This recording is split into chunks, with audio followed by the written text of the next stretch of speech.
ഒന്നുമില്ലല്ലാ എന്റെ കയ്യിൽ ഇബാദത്ത്, എന്ത് ഞാൻ ചെയ്യും റബ്ബേ ചതിച്ചെന്ന ഇബ്ലീസ്.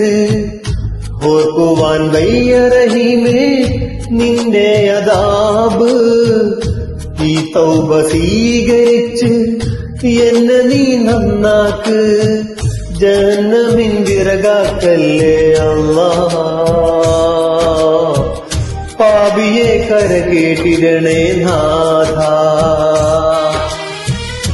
ജന്നത്ത് നൽകുമോ ഓശാരമായല്ലാ, ചോദിക്കാൻ നീയല്ലാതെ ആരുമില്ല നാഥാ. ഒന്നുമില്ലല്ലാ എന്റെ കയ്യിൽ ഇബാദത്ത്, എന്ത് ഞാൻ ചെയ്യും